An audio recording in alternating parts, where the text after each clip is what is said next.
This episode is brought to you by Progressive Insurance. Do you ever think about switching insurance companies to see if you could save some cash? Progressive makes it easy. Just drop in some details about yourself and see if you're eligible to save money when you bundle your home and auto policies. The process only takes minutes, and it could mean hundreds more in your pocket. Visit Progressive.com after this episode to see if you could save.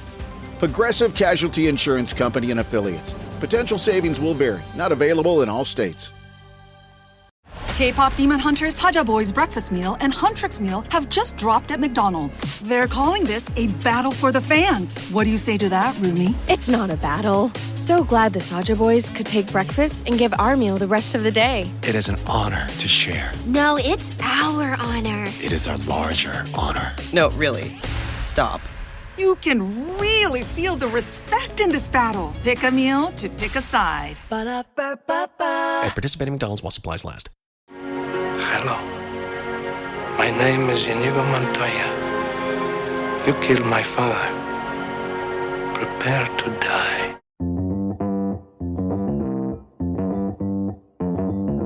Live from Joe's mom's basement, it's the Stacking Benjamin Show.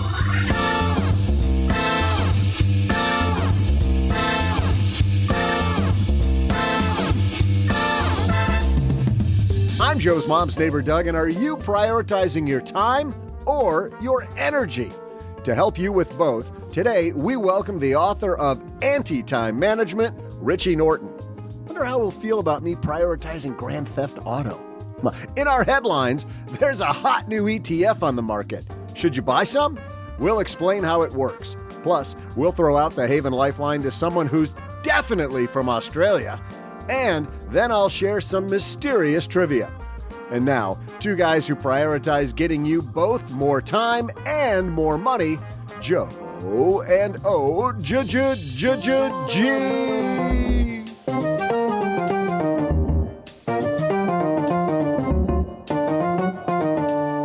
Happy Wednesday, Stackers, and good morning to you, Doug. How are you today, man? I'm super, Joe.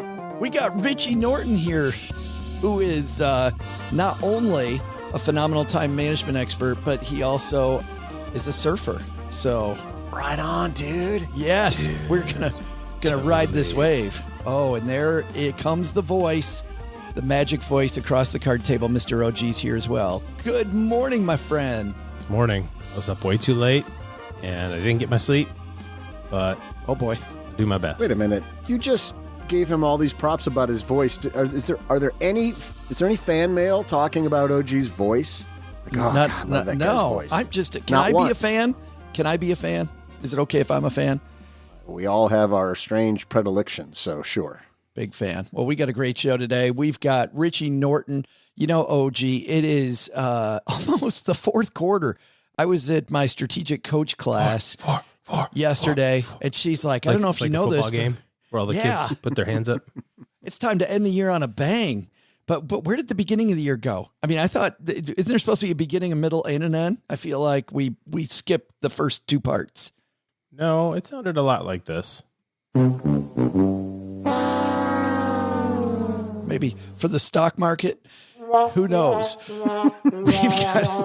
We have some lovely parting gifts for you. And a set of steak knives, 2022, as you go bye-bye. If you can afford them. We need a great end of the year to go out on a bang. So Richie Norton's going to help us take control of our time by not focusing on our time. Before that, lots of great headlines. But even before that, you know, guys, I was out washing my car. And while I'm washing my car, you know how your brain goes in random directions? Mine started thinking about this. In business, there is no room for guesswork. Every shipment matters. Every deadline counts. And when you're trying to keep operations running smoothly, the last thing you need is uncertainty. That's why reliability is at the core of USPS Ground Advantage. From the moment your package is first scanned in, it moves through a secure nationwide network, aiding in a timely and accurate delivery. You get near real-time tracking so you can keep up with your shipments. And with affordable upfront pricing, there are no hidden fees or surprise surcharges to throw off your cost sheets. It all adds up to predictable deliveries you can depend on, because knowing your logistics are handled lets you focus on everything else, your customers, your team, and the future you're building. Visit USPS.com/Ground Advantage to start shipping with confidence. USPS Ground Advantage. We mean business. I had a breakfast mentoring meeting yesterday with a young woman who was just amazing. She is graduating from college with a degree in wealth management, and she reached out hoping for some pointers. And listen, if somebody's in Texarkana and wants to go into this beautiful field of personal finance and helping people get their money together, that is incredible. But even more incredible is how she reached out, how she was trying to network. And I was having a discussion that finding the right person and avoiding the wrong person for a role, that's what can make or break an organization. And we just don't see that many qualified people. So how do you find them? Well, Indeed sponsored jobs is a boost whenever you need to find quality talent. If you're hiring, Indeed is all you need. You can stop struggling to get your job post even seen on other sites. You'll match with quality candidates with Indeed's sponsored jobs. Get matched with and hire quality candidates who can drive the results you need. Reach candidates who meet your specific criteria like skills, certifications, or location. It drives me crazy when I'm matched with all kinds of people who aren't a fit. I don't have that kind of time. People are finding quality hires on Indeed right now. In the minute I've been talking to you, companies like yours made 27 hires on Indeed, according to Indeed data worldwide. Sponsored jobs posted directly on Indeed are 95% more likely to report a hire than non-sponsored jobs. Spend less time searching and more time actually interviewing candidates who check all the boxes. Less stress, less time, more results. When you need the right person to cut through the chaos, this is a job for Indeed sponsored job. And here's what's cool, Stackers. You're going to get $75 in sponsored job credit to help get your job the premium status it deserves at Indeed.com/podcast. Just go to Indeed.com/podcast right now and support Stacking Benjamins by saying you heard about Indeed right here at Stacking Benjamins. Indeed.com/podcast. Terms and conditions apply. Hiring, do it the right way with Indeed. Isn't that amazing?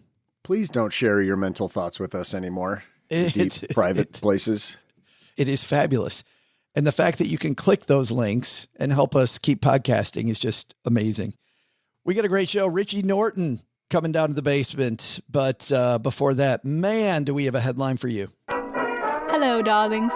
And now it's time for your favorite part of the show, our Stacking Benjamins headlines.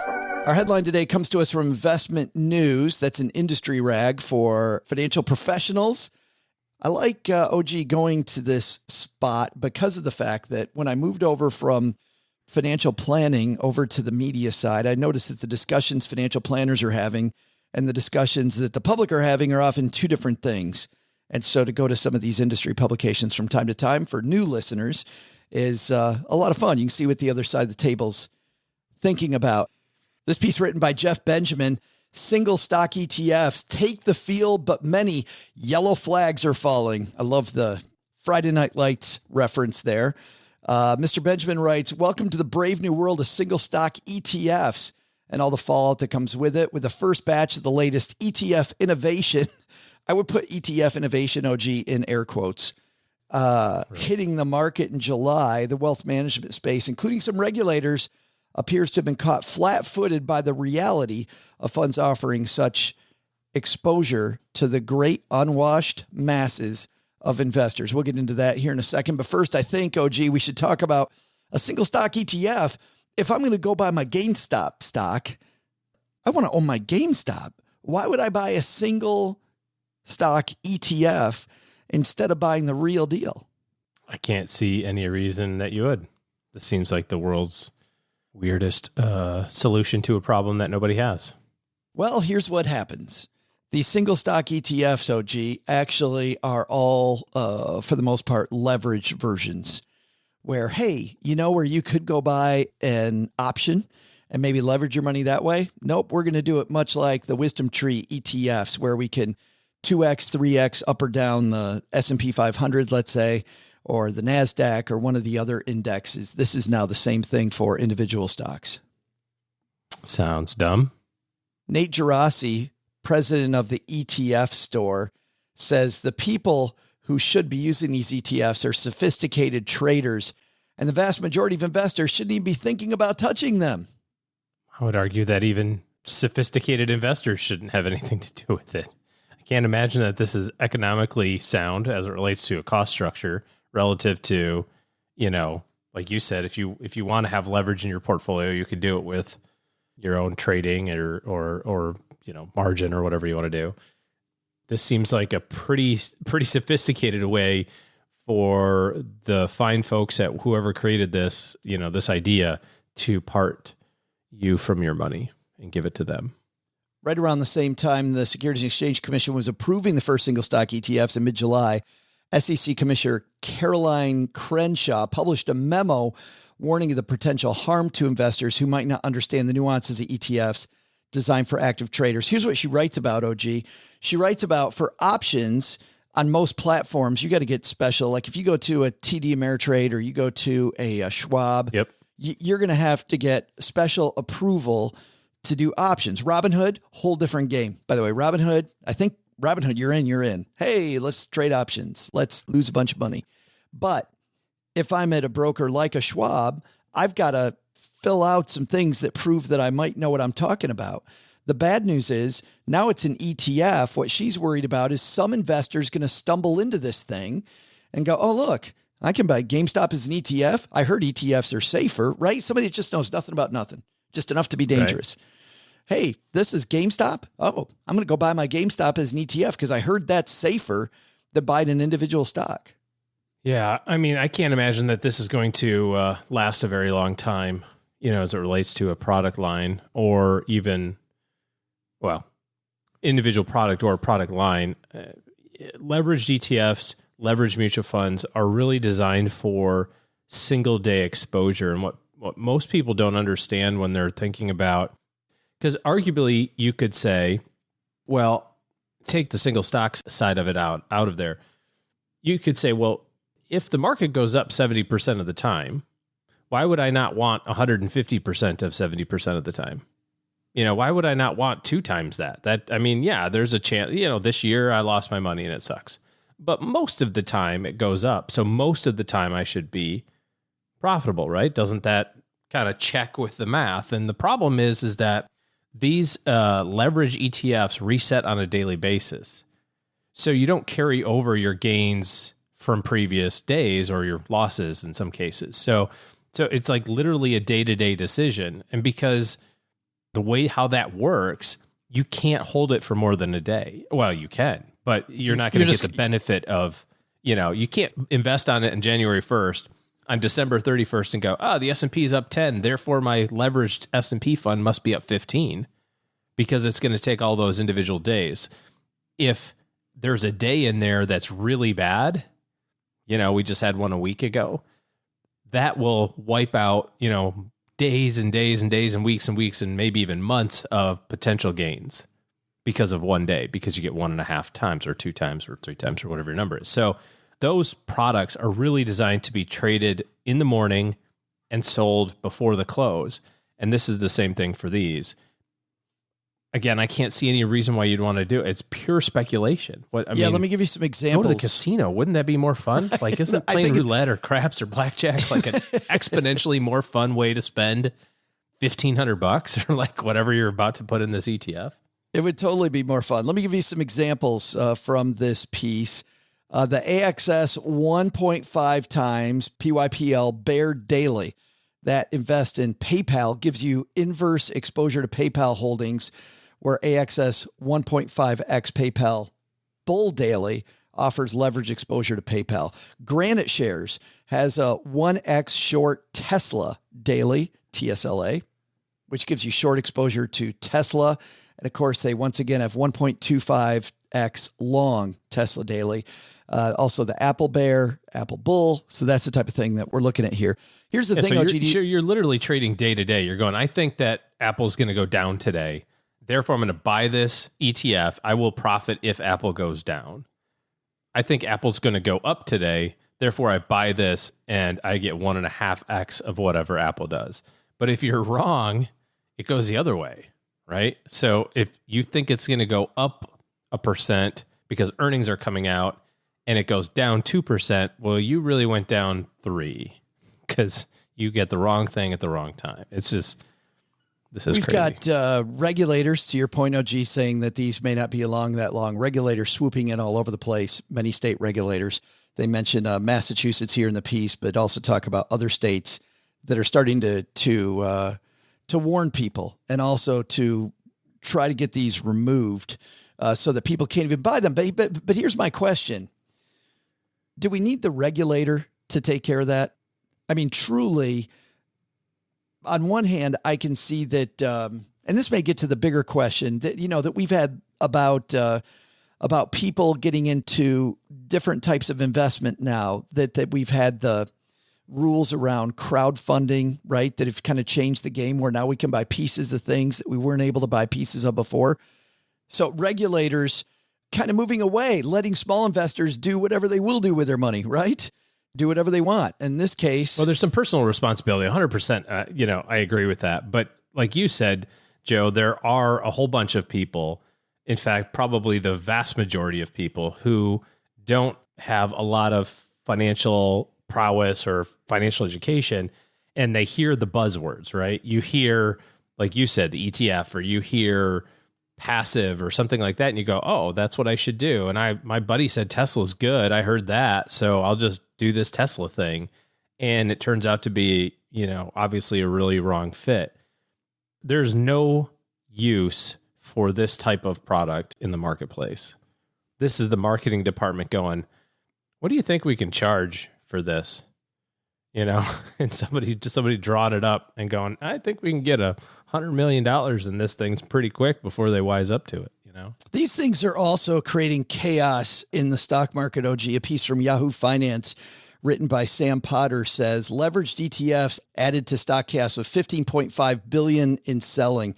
It seems like lately what's been happening is these leveraged ETFs, they settle up at the end of the day, right? So a lot of these people that are looking for that one-day shot, when they see which way it's going about 20 minutes before, knowing that the ETF's going to reset at the end of the day, start making all kinds of crazy moves. And so the last 20 minutes of trading sessions throughout the summer have become increasingly volatile, as they say that a lot of these, this new day trader movement, which started with the pandemic, these people are just looking for swings. They don't care which way it swings. They're just looking for swings.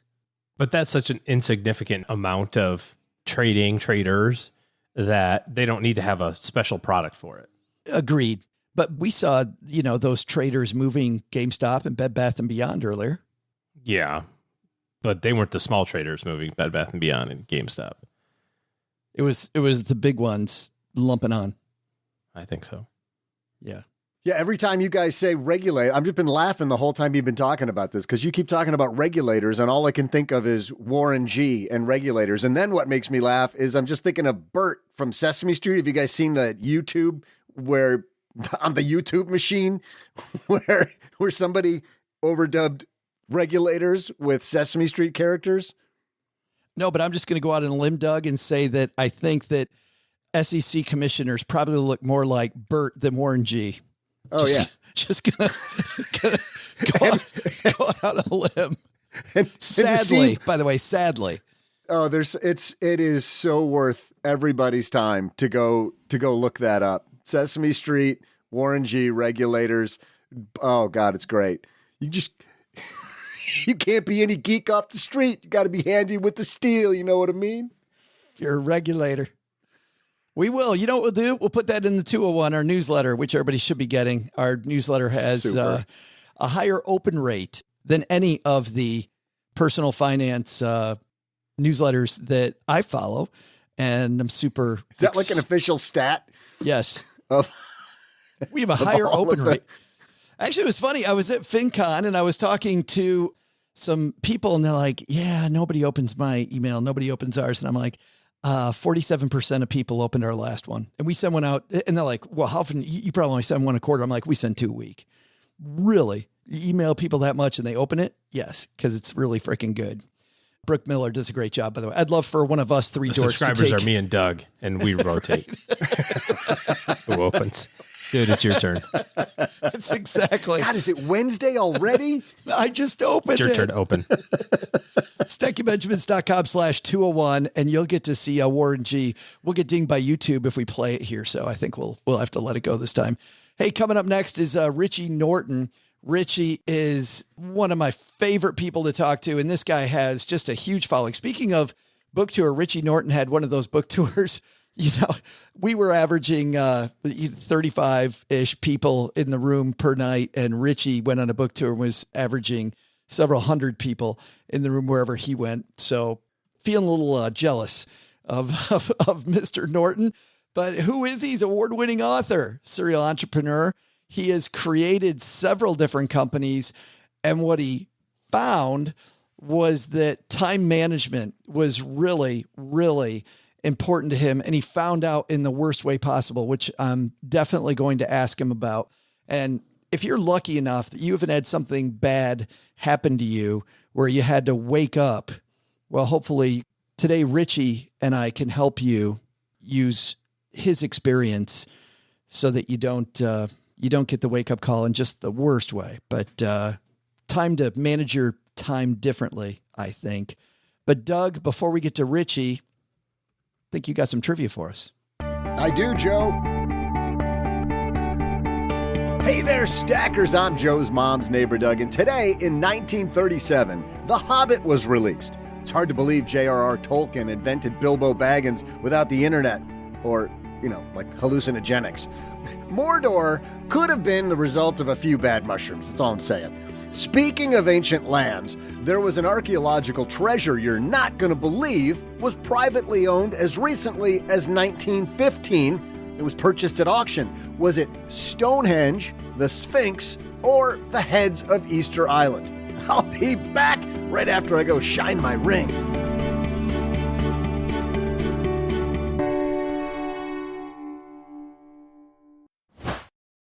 You're listening to this podcast, so I know you've got a curious mind. Here's a helpful fact you may not know yet. Drivers who switch and save with Progressive save over $900 on average. Pop over to Progressive.com, answer some questions, and you'll get a quick quote with discounts that are easy to come by. In fact, 99% of their auto customers earn at least one discount. Visit Progressive.com and see if you can enjoy a little cash back. Progressive Casualty Insurance Company and Affiliates. National average 12-month savings of $946 by new customers surveyed who saved with Progressive between June 2024 and May 2025. Potential savings will vary.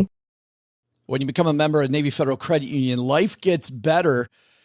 Buying a car is seldom easy, and it's so hard lately, isn't it? There's so many difficulties when trying to buy a car. Stomaching the cost of the car, dealing with sellers that don't want to budge. That's why Navy Federal's created a fully loaded car buying experience so you can finance, buy, protect, and enjoy your auto purchase all from one convenient place, making it so much easier. They have pre-approval. It's good for 90 days. So you know what you can afford while you shop. They offer great auto loan rates. You can shop for new and used cars with Navy Federal's car buying service powered by TrueCar, something I've used myself and have saved thousands of dollars using that. It's amazing. You can also get exclusive member savings with Carfax, SiriusXM, and more. They're always available with 24/7 member service representatives to answer any questions. Learn more at NavyFederal.org/carbuying. Credit and collateral subject to approval. Navy Federal Credit Unions, federally insured by NCUA.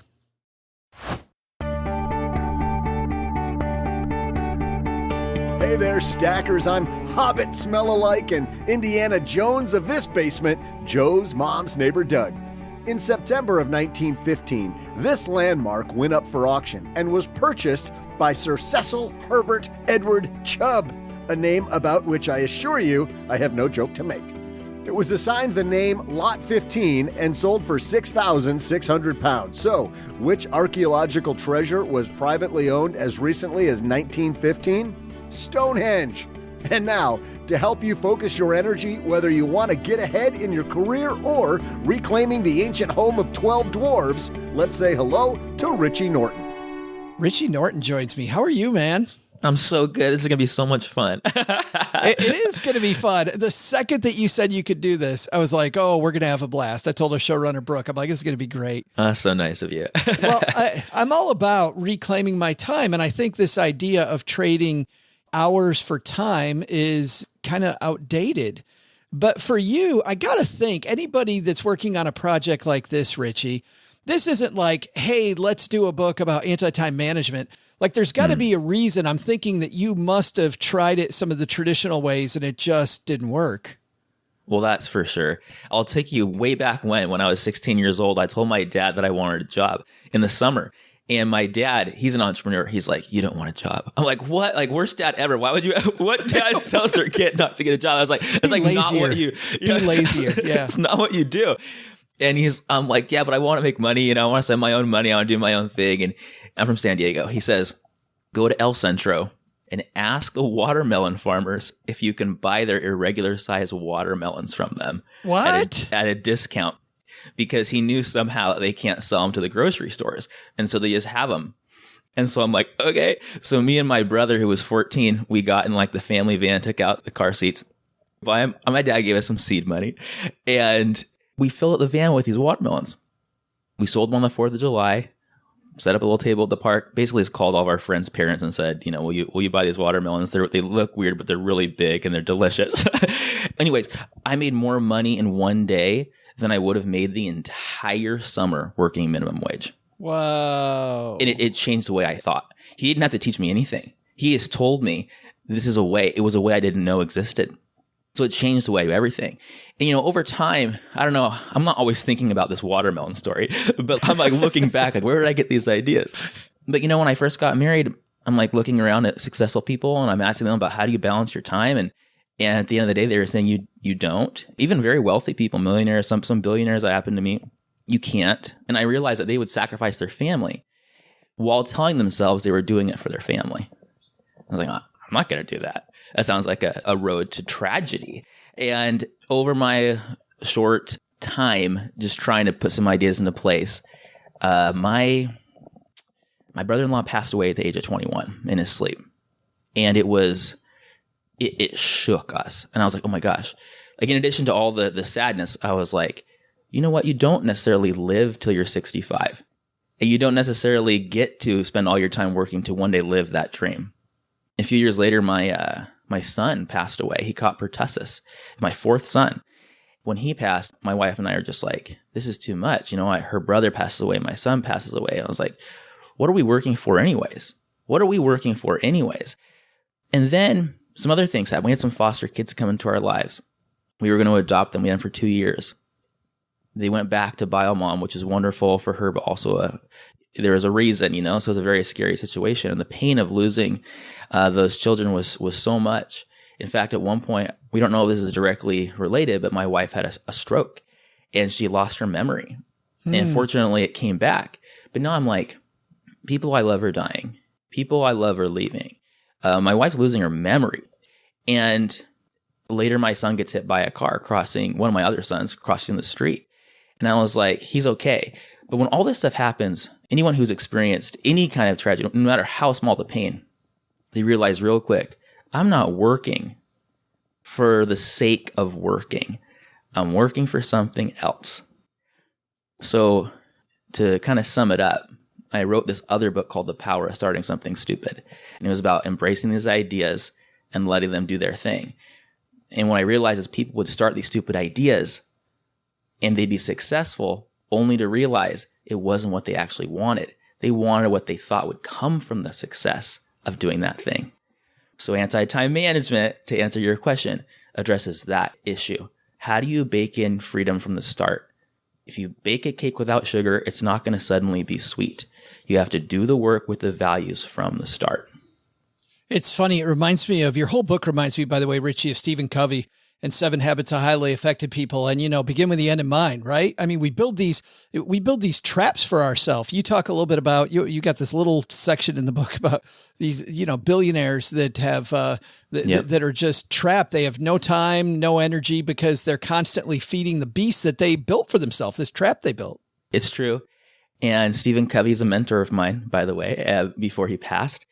And Stephen M.R. Covey, his son, endorsed this book. Great. Yeah. You know these guys too. Okay, very good. Sure. They're amazing. But there's one thing that people don't talk about. When he says begin with the end in mind, he did not say begin with means in mind.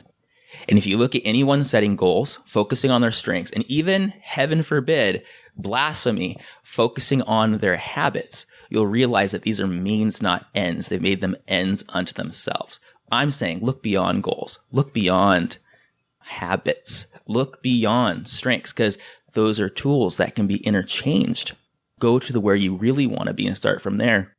Literally start there from the start, and then you'll know what tools, what habits, what means to use. This is an important distinction.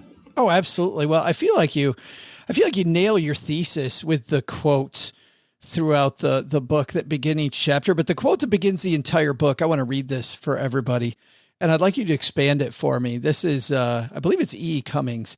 I rise in the morning torn between a desire to improve or save the world and a desire to enjoy or savor the world.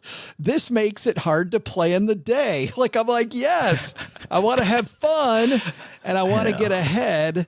And how the hell do I make those two things meet? I mean, even today, I live in Hawaii, so I literally can walk outside and walk on the beach and go surfing and walk my dog and do all these things. Now you're just rubbing it in. Just like, yeah. I'm just rubbing it in. But then at the same time, it's like, but then I have to do all these other things, and how should I spend my time? And, and it's not just like, I don't want to do it if it's not fun, right? So there's a way to figure this out. But even if you're just like putting the time and doing the work, I just found in hundreds of interviews that people will say they need more time, more education, more experience, and more money, only to find out that when they finally get there, years later, they still need more time, more education, more experience, and more money. And this is just too real. So the answer in anti-time management is to begin with not just the end in mind, but beyond what you think the end is. In other words, Aristotle called it final cause. The idea of final cause is that there's 4 causes. You need this material, you need this design, you need this person or this agent to make it happen, and you eventually have the thing. Academics will use the example of a table. So they'll say, to make a table, you need wood, you need design, you need a person to make it, then you have a table. But if you were to ask yourself what the purpose of the table is, you might realize you don't need the table at all, and that you spent all your time building a table, all your money building a table, when you could have done Uber Eats, when you could have gotten Thai food from the food truck across the street. You start realizing that your whole life, this is a metaphor, you start realizing that your whole life you spent your time doing things you thought you needed to do, but you never did. This is what we're talking about. It's so powerful. And to show just how powerful it is, you have one more story to begin the book, which is this woman, Sarah, Sirah. Can you tell us about her? Yeah, Sarah is amazing. Her rapper name is Syra.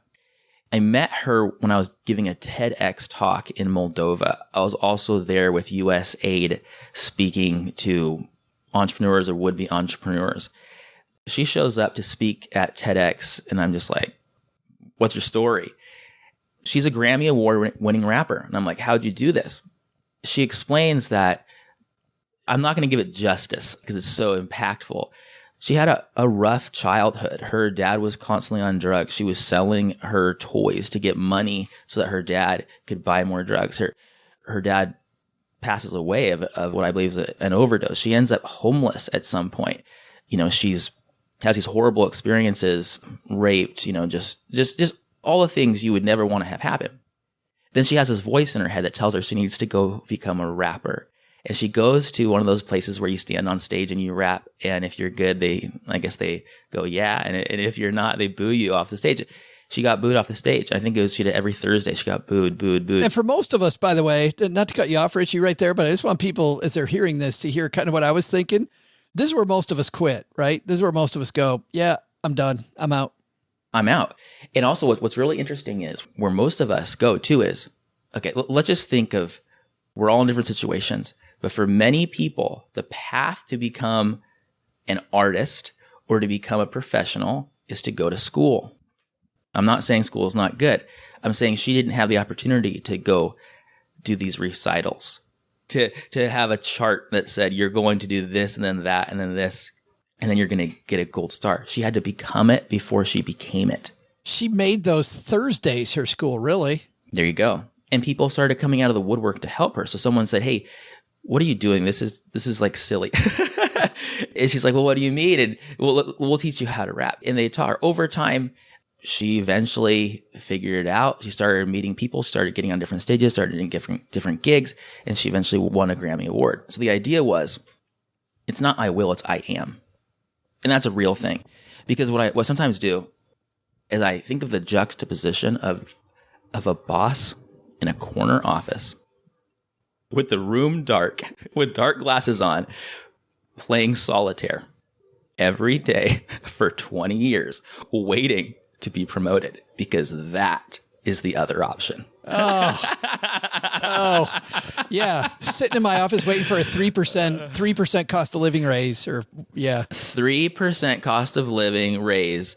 When if you quit your job today, you'd probably get $10,000 or $20,000 more instantly at a new job, or even more possibly if you start your own thing. So yes, that is time tipping. She'd either be dead on the street, sadly, or she would have remained homeless for who knows how long, or she could have stepped up. And some of these examples, mine, hers, others, they could be considered extreme. But grief is grief. It's a tunnel, not a cave. And it's not about just like moving on and forgetting it. It's about moving forward, deciding who you want to be in the future and acting from that future, not endlessly toward it. Goals from the past, to me, goals that you've already done. Goals from experience are tasks. Goals that are outside experience are growth.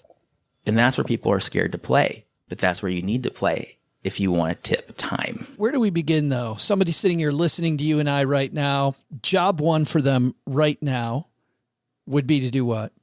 I'll be super real.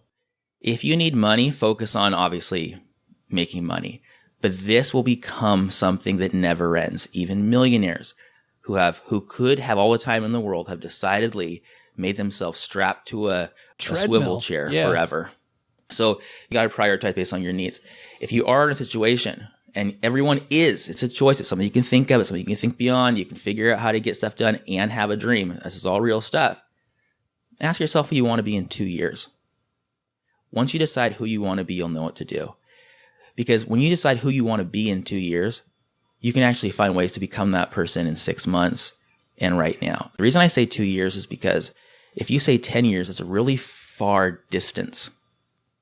It's possible, but you're more likely to get that 10-year dream in 2 years or get that dream in 10 years by focusing on it in 2 years, 1 year, 6 months. The reason is because of this. Think about who you were 10 years ago. We're recording this in 2022. In 2012, who were you? You were a different person in a different place, different money situation, different work. Everything was different. You don't even want your 2012 goals anymore.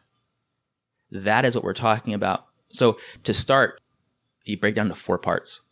Personally, professionally, because money and meaning can go together. They don't have to be separate. People in my life, play, things that are exciting. And when you come up with your top 4 things, you create kind of a North Star effect. You can make all your decisions from these things. Will it lead me closer to them? Does it make them happen? Or lead me further away? You need to create projects around them. I'm going to do a project for money, a project for fun, a project with my family, a project for my personal stuff. And they stack. So one decision can impact them all at the same time. This isn't just philosophical, even though it sounds philosophical when I'm saying it. This is something you can actually do right now. Well, that's what I'm thinking, Richie. I'm thinking this is very tactical because as you're talking, I'm trying to put this into a process. And this is not about a better calendar. This is about blowing up your calendar and starting with those values and working backward. Yeah. There's a couple ways you can think about that. So I like to say sometimes a full calendar is an empty life. And people go, what? Well, because if you have an empty calendar, it means that everything's been handled. No one is more productive than a procrastinator with an impending deadline. So I feel like you're looking at me. Are you looking at me? You're right. To your point, if you're going to fill your calendar up, you might as well fill it up with the stuff you like and want to do, not the stuff you feel like you have to do and don't like it, because you can delegate, outsource that stuff. And you're like, I really have to do it. Fine, do that. But everything that you put in that is your actual priority, because since we were kindergartners, we were taught that priorities last on a timeline, even though priority means prior, to proceed, to proceed. It's weird. It's just weird. So you do this calendar and you fill it up with all the stuff you don't necessarily have to do, but you think you do. And you leave your actual values on the fringe. You can switch that, reverse it. And you go, well, I don't have enough time for that. You know what? That's the point. You will start crowding out distractions for the crap you don't have to do anymore. Yeah. And do the things that actually matter, because as a responsible person, you're going to get it done either way. This sounds like a big transition for some people. You know, people are naturally afraid. We're all afraid of change, which is funny because this has been a constant my entire life, Richie, that I've had to lead teams, and everybody's afraid of the one constant we know is coming, which is change, right? Change is going to happen. But what do you say to these people that either say they're not ready or they're afraid to move? I understand it. I'm scared every day. You know, I think we're all scared, and it's not fun to be scared. But if you don't feel that little ting of scared, I mean, are you doing what you really want to do anyways? Or are you just going through the motions? And when you're prioritizing your family, your personal values and these things first, the pain of it goes away. A mama bear will sacrifice her life for her cubs. If your dream is big enough, all the other stuff that you're scared of goes away. It doesn't go away, but you're able to handle it because you're bigger than it. Your reason is bigger. Let me say it this way. People will constantly turn to time management to fix things. And it's weird because time management, if you go into history, it's a design. It's a tool. It was never designed to give people freedom. It was designed specifically to measure every drop, blood, and sweat and tears of workers. Management by definition means control. Manual, mano, to control by hand. It was actually a word to describe how to control horses. A manger, where you go to feed the cattle. A manager is one letter away. This is work through management. So you go like, I'm not saying like you go, what my company go, yeah, corporations are going to do what they're going to do. They've been doing it for 200 years, my friend. Oh, they want me to come back to the office? Of course they do. Why wouldn't they? Like, don't be an idiot. Like, of course they do. Well, what are we going to do? So you get to decide what you want to do. That's the blessing, because there are other jobs that don't require you to go in. You get to choose. What's very powerful about that is then it becomes the fear melts away because you're more fearful of standing in place. Like all these things you're talking about your brother-in-law and your son and all of these things that have happened. Like if I don't design that life today, I should be more afraid of that than, you know what I mean? About staying where I am and not taking advantage of that time. I want to ask you one more question here, which is I have a set of things that are my big four. My spouse, Cheryl, might have four others. People I'm around might have their own. What if my outcomes don't jive with the people around me? Oh, no one's asked me that question before. I love that question. And let's do it specifically. You can do it with a business partner or significant other, but let's just say your spouse. Well, first of all, they think, we have to be the exact same person. No, you're different people. My wife loves Pilates. I want nothing to do with that. You know what I mean? I don't want nothing to do with that. Right? But if she understands my goals 100% and I understand her goals 100%, even if they're different, in that way, we are on the same page.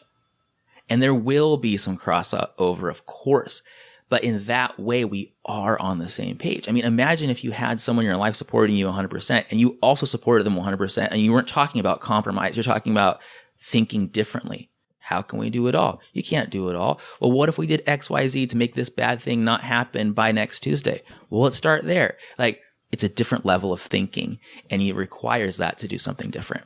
And how fun is it to help her get hers while she's helping you get yours? Like to be, people with different dreams. But that gives you a whole nother meta level of help. I want to end with this image, which is one that begins the third chapter of the book. And from here, by the way, guys, this is where Richie really starts to build the machine and shows you the tactics of working through how to do this reorganization that we're talking about. You say, build the castle, then the moat. And I love this imagery, but can you explain to everybody what the hell that means? Yes, I can. If you've ever seen a castle on TV or in person, many of them have this moat around it. So I'm using the castle and the castle representing the dream, the lifestyle you want, the moat representing strategic and economic ways to support the castle or the dream. So what most people do, and most is with emphasis, they start with the moat, the work, dreaming of the castle, and they never get there. And by the way, that was by design of corporations. This is by design. This is on purpose. Now, I know it's a different world in the 21st century, but we're still thinking with these 20th century management philosophies. So the idea is if you start with the castle and you build the dream and work from the dream, not toward it, from it, you can create strategic and economic moats around it to support it so that your professional priorities support your personal ones, which is a way better way than the way you're currently likely doing it, sacrificing your personal priorities for your professional ones. That's weird. Life's short. Well, yeah. And I think about some of the, when you track public companies and you track their stocks, what do you track? I mean, some of the big things are worker output, right? Output per worker, like how efficient workers are. Corporations want you to stay on the treadmill. I mean, that's what we measure. We measure the treadmill, and you're talking about getting off it, which I enjoy, but so much because, I don't know, we're big fans of Vicki Robin here. I don't know if you're familiar with Vicki Robin, but this idea of trading time for money is a trap, and it's very synergistic with, I think, Richie, what you're talking about. The book is Anti-Time Management, Reclaim Your Time and Revolutionize Your Results with the Power of Time Tipping. And I'm assuming it's available everywhere. It's available everywhere. Grab it right now. It would mean the world to me. And honestly, this is a great interview. You made this so fun. Thank you, man. This is really good. How I really can appreciate it. not have fun hanging out with Richie Norton? I mean, that's my question, right? Thanks a lot, man. No, so good. Thank you. Hey, this is Lou Mangello from WDW Radio, and when I'm not at Walt Disney World or sharing my passion for Disney World or eating, I am stacking Benjamins. Big thanks to Richie for sharing his story. And OG, losing a child, losing family members, such a difficult way to realize that you need to think about time differently. But I think for all of us, there's this wake-up moment where you're like, you know what? My enemy is not having enough money. My enemy is not having enough time. Yeah. I mean, if it were all money, right? Take a look at, pick somebody, Jeff Bezos, Warren Buffett, Bill Gates, Warren Buffett, Charlie Munger. Here, let's use Charlie Munger because he's older. What is he? 98 years old. He's got however much billions and billions and billions of dollars. Anybody want to trade with him? Trade lives right now? Probably not, right? Oh, and become 98 years old? Yeah. Instantly? Yeah. So what's more important? Time, right? Now you got to have money. You got to practice sound financial management over your life in order to kind of make that time less stressful for sure. But the pursuit of more and more and more and more and more, it's a balancing act. That's a good would you rather question. Yeah. Usually the one Joe gives me is would you rather spend 2 hours in a dark closet with OG or go fishing? Or go fishing. But I like that. It's tough. Would you rather have billions of dollars but be 99 years old? Not a lot of people that would pick that. I even think back to when I was really struggling and not even living paycheck to paycheck, living day by day with money. I even think then that if I had more time, if I just had some time, I could think longer term where I can actually think about making some money to last versus thinking about my next meal. Because when you're thinking about your next meal, you're going about that in a different way than if you're building something. And I realized even then that I need to build something. So money still wasn't the enemy. Even then it was time. So very frustrating. Manage your energy. Big thanks to Richie Norton for coming down to the basement. Hey, let's throw out David Lifeline, guys, and tackle some of life's most important questions. Boy, talk about important questions. I think we just went through that. Our friends at Haven Life Insurance Agency, Doug, they put what you value first. You know, Joe, just a hug, and a nice long hug. And we can tell that the other person really means it and they're not just faking it like OG does. In a dark closet with OG versus fishing. But just, there's the sympathy hugs where you get the kind of the around the back pat, but sometimes you just want that really good one. The long, tender embrace. The long, tender embrace. The sympathy hug is like the boss golf clap. A bro hug. Yay. Yeah. Hey, the side hug. Yes. You're not a bro hug guy. You're a holder. You like to linger on the hug. You're the uncomfortable it's hugger. All time and place, situational, right? But I mean, once in a while, you just need the that. waiter's like, I get it. You're here every Thursday afternoon for lunch. We're not that close. Dude, it's shrimp appetizer. Calm down. Don't have to hug me just because you got the larger beer. Yeah, good stuff. It's actually your loved ones in your time, but your loved ones in your time with a hug, I think, Doug, is a nice I don't think I was far sentiment. off. No. And you know what, Doug? That right there, that's why they made buying quality term life insurance actually simple. Hello. Head to StackyBenjamins.com/Haven Life now for a free quote. Haven Life, they're committed to offering a modern way to buy life insurance. I just saw our good friend Matt, OG, at FinCon from Haven Life. Matt says hello. He also said that all their policies are issued by parent company Mass Mutual, more than 160-year-old insurer. You're not going to have to wait several weeks for a decision, and that they have really awesome customer support. He said all that exactly the way I just said it. It might not be true, but we did talk about some cool things that Haven Life's doing that we'll bring to these microphones in the next few weeks. But for now, let's bring to the microphone the guy we're throwing out the lifeline to today, and that is Peter from Australia. Oh, before I do that, I should say StackyBenjamins.com/Haven Life is where you go. Get your life insurance done, people, and then listen to Peter from Australia. G'day, mate. My name's Peter from Australia. So I'm down here in my Speedo about to put a shrimp on the barbie and crikey, I spilled the Fosters all over my financial plan. Anyway, both my little Joeys have left the pouches. Wait, before we finish this, is he from Australia or Charlotte? I felt like it was a little... There was also a little Mississippi thrown in there. He's from South Australia. The Bible Belt, down by Melbourne. I didn't hear it. I don't know what you're talking about. I didn't hear that. Anyway, we'll finish. Let's finish. We say down here in Australia. Not only that, but they both graduated from Brisbane University, which is definitely a real university. Very proud of them as they're both off to work now. Now it's Colonel Sanders? One is designing bloomin' onions at Outback Steakhouse, and the other is protecting babies from dingoes. But here's my question. I've got too many dollars left in their 529 plan. What should I do with all those jolly green giants I got stashed away in there? And don't forget about my free t-shirt. I'm an XL in the chest and biceps and a small in the waist. Have you got one of those? Send it straight away. I got some East Coast. Then I got a little bit of... was there a Scottish? Got some Scotland. Maybe his parents are very diverse. They're from different... Multinational. Such a smorgasbord of accents. It was hard to... The fact that they come in and out is the weird piece. I've never heard. I don't think it's appropriate for us to be speaking ill of a listener who's calling in with a very serious question. And the question is, just wants a t-shirt. He just wants a t-shirt. You can tell. The question.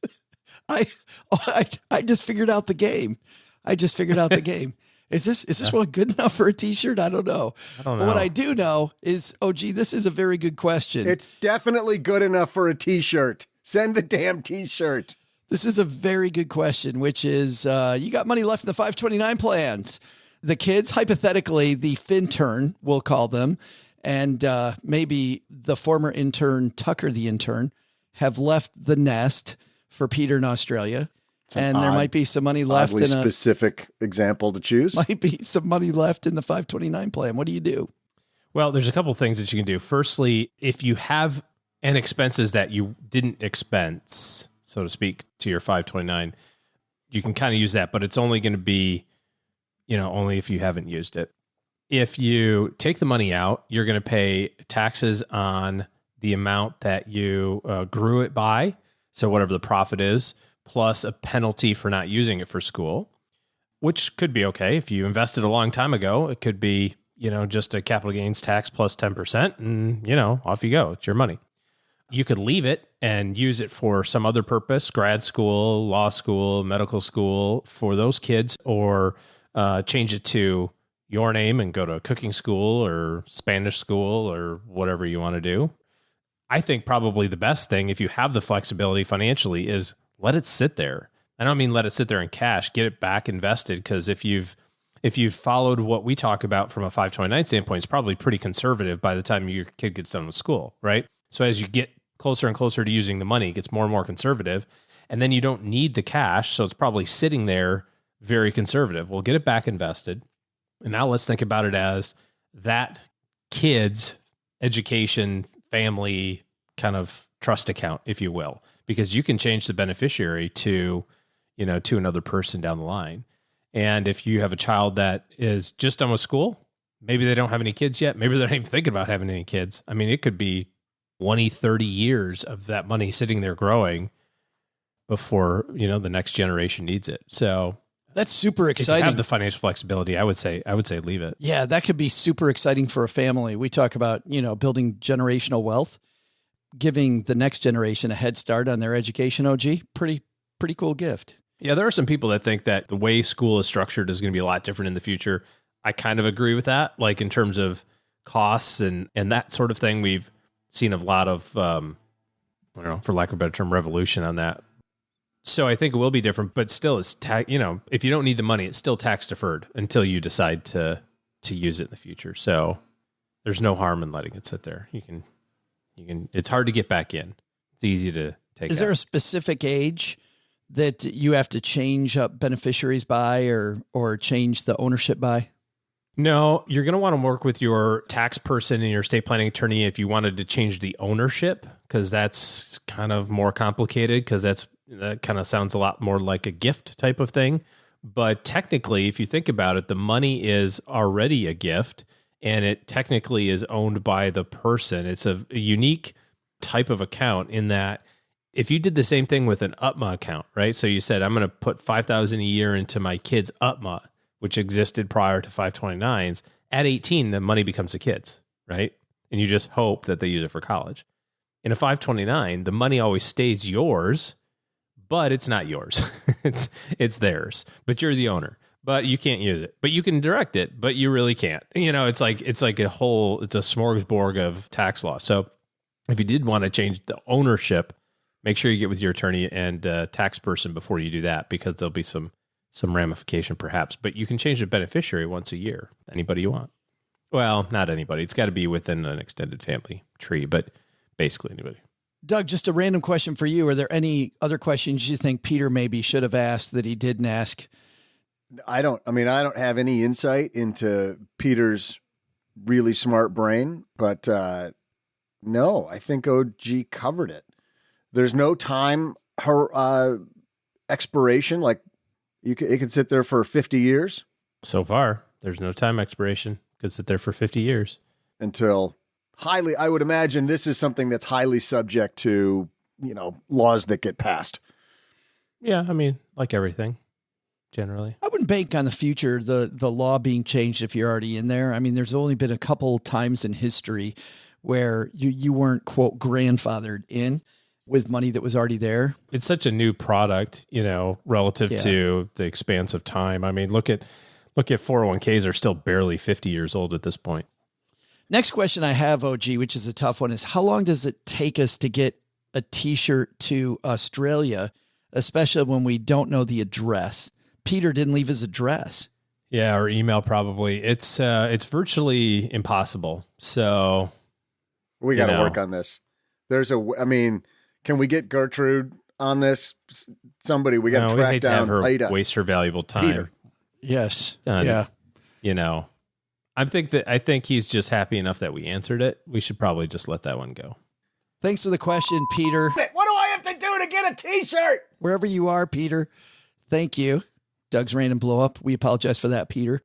Thanks for the question. If you've got a question you want us to throw out the Haven Lifeline to you, StackingBenjamins.com/voicemail is the place to go. And if you leave us your address and are truthful about who's calling in, well, then we'll send you a t-shirt. It's fantastic. Hey, that's going to do it for this show.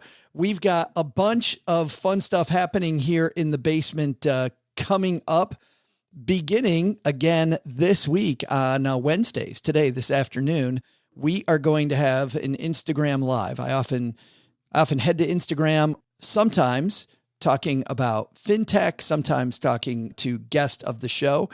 We're also going to be, and OG Fireside just reopened up. We're not going to be doing the show anymore on Fireside. However, some of our headline interviews, if you want to talk to some of our headline people, the 201 is a great place to be our newsletter, because we will be emailing people to tell you when we're going to be doing these interviews, and you can ask some of these experts. We normally have a lot of our experts in our headline segment. We'll be talking to them on Fireside. We'll do the interview for the headlines that you'll hear pieces of in the show, but then you can also ask them whatever questions you may have. So StackingBenjamins.com/201 for that, and join me on Instagram this afternoon. If you hit the follow button, it'll let you know when we go live. Last, but definitely not least, if you're concerned about the market and the chatter around recession, well, OG and his team have put together a free guide that shares 8 moves to make in a down market. And this guide will help you plan more and panic less, no matter what the market does. So head over to StackingBenjamins.com/guide and get this helpful free guide from OG. Thanks for that, Mr. OG. That's going to do it for today. Coming up on Friday, Caleb Gilliams joins us, as well as who is our contributor who's going to be helping us out on Fridays while Paula Pant is away for the next 9 or 10 months. We're going to have both Caleb, who brought it the first time he was here from Better Wealth, just fantastic young man, OG, just a fantastic young man, quality dude. And Diana Miriam joins us, Mom's cousin Diana, and the mystery person who's going to be with us for the next 9 or 10 months. That's going to do it for today. Hey, Doug, I got a question for you, man. What's your question, Joe? What should we have learned today? Well, Joe, first, take some advice from Richie Norton. Stop prioritizing your time and start prioritizing your focus. Second, does the investment you want have the word leveraged in it? Time to do some studying before pressing that buy button, or, just walk away. But the big lesson? I didn't know you could buy Stonehenge. I'm going to go get on eBay and see what else I can grab. Let me see here. Cliffs of Insanity. Nope. Willy Wonka's Chocolate Factory. No. King's Landing. Oh, God. Oh, but wait. It says here I can buy the Statue of Liberty. It's only 6 inches tall? I could have sworn it was taller than that. It looks taller in pictures. Thanks to Richie Norton for joining us today. You can find his book, Anti-Time Management, anywhere you waste your time. We'll also include links in our show notes at stackingbenjamins.com. This show is the property of SB Podcasts, LLC, copyright 2022, and is created by Joe Saul-Sehy.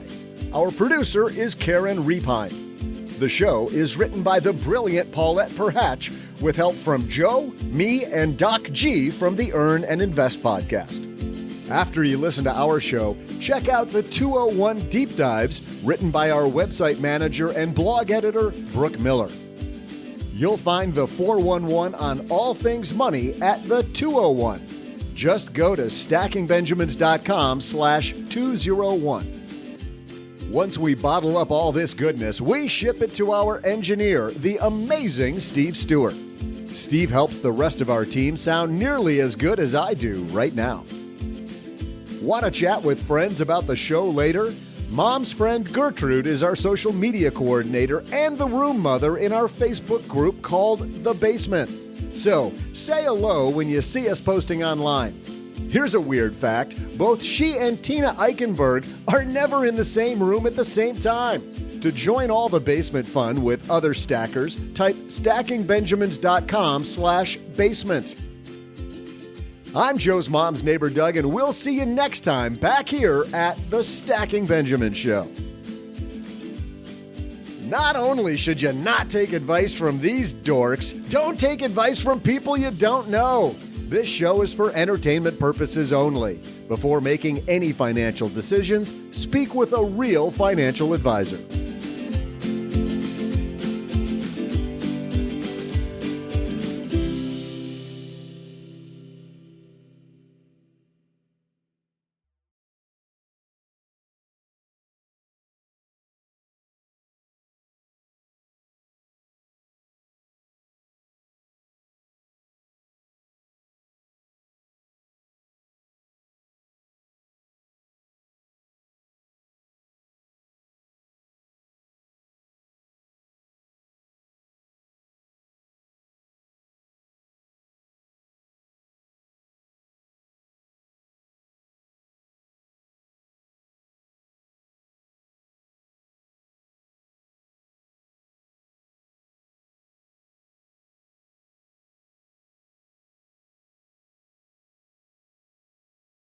With summer coming to a close, maybe closed, it's feeling very fallish here in Texarkana. Can't wait to get the Solo Stove out. I'm watching like the low temperatures because the Solo Stove is replacing the trip to Bavaria story or the Citadel. We got a Solo Stove. If you want to sponsor this, really, Solo Stove. Joe has a Solo Stove? Solo Stove goes, hey, we're getting the milk for free. This is the first I've heard of it. Not sure we need to endorse the cow there, Joe.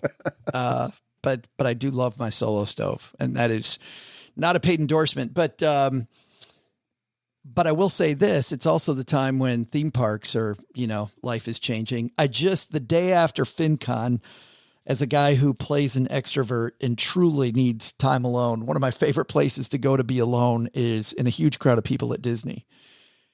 What's your favorite roller coaster, OG? At Disney? Anywhere. Yeah, just anywhere. Well, I haven't been to Cedar Point in probably 25 years, so I got to take all those off the board. But probably the Snow White ride. Oh, our Toy Story is pretty good. It's so fun. Yeah, the Toy Story ride is great as well. Like with the little shooter things. Doug, have you ridden any roller coasters lately or been to a theme park? I love roller coasters, actually. And the last time I've been to a theme park, Fintern was really young. That was kind of crimping my ability to get on roller coasters. I went to one at Wally World. Yeah, I went to Wally World. And you rode it with the security guard? Big heavy dude next to me. John Candy. Yeah. So good. I like roller coasters a lot. I just couldn't, it's been so long, I couldn't tell you, like, if I put a name out there, aficionados would scoff. I got to tell you, there's a roller coaster, the new roller coaster at Epcot, Guardians of the Galaxy roller coaster.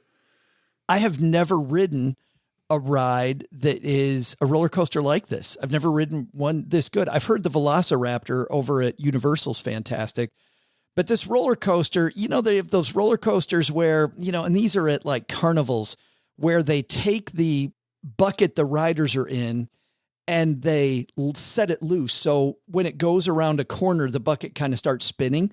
So you got the roller coaster moving and the bucket that you're sitting in spins. This is not like that, but the bucket you're sitting in still does move differently than the roller coaster does, but it does it with, I don't know, like a motor or something. So the roller coaster is going in a straight line and all the riders will turn to the left or they'll turn to the right. You'll go around a corner. And sometimes when you go around to a corner goes to the right, you will go to the left so that you get this completely different feeling when you go around the corner. Or maybe you go harder to the right where you feel like you're really leaning into it. That part is really cool. What's even more cool is when you go into this roller coaster, there's this whole thing about the planet that they're from and that there's this big bad guy who's taken over the planet. And during the pre-show, they have you in this room where they're going to beam you up to their spaceship.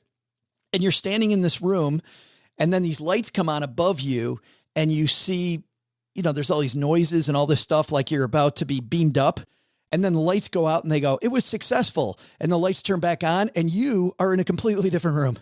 Like the room has completely changed around you. It was the most bizarre thing the first time I went through it because everything just changed. You totally feel like you're in a completely different place. You get on the roller coaster. There's this big, big bad guy on this huge screen in front of you, and the Guardians of the Galaxy show up. This is right at the beginning of the ride. And your little bucket turns around so it's faced backwards. So you're watching it behind you, this big guy who's about to kill the earth. And at the last second, he says, "What's that horrible noise?" Like in this horrible, Australian accent. Horrible Australian accent, right? that sometimes is Midwestern, sometimes Southern, sometimes British. You don't know. I think I'm going to need that But hug. what's this horrible noise? Then the main guy, Star-Lord, says, "What do you mean horrible noise? That's rock and roll. And there's no way in hell you're ever going to kill rock and roll." And a song starts. And this is where the ride guys gets really cool. It's a different song every time that they play. The first time I wrote it, I was rocking out to Blondie in my ears, one way or another. And they've got, the characters are going on and there's supposedly some plot. All I'm doing is rocking out to Blondie while this roller coaster's going around. And it was so damn fun. And then the second time it was Disco Inferno. There's few things more fun than riding this roller coaster. It was such a surprise. Like the ride starts is different every time. And there's things that happen during the ride. Sometimes the ride stops, sometimes it doesn't. It was 2 different rides. I rode it twice. It was amazing. If you get a chance, OG, to get to Epcot, or Doug, you get a chance to get to Epcot, not only can you drink your way around the world like you did last time. Oh, I'm in now. Oh, there's nothing more fun. OG knows this, than drinking your way around the world at Epcot. Except the sake. That is nasty. You could have said no. But OG's not a quitter. They can't see your head shaking no.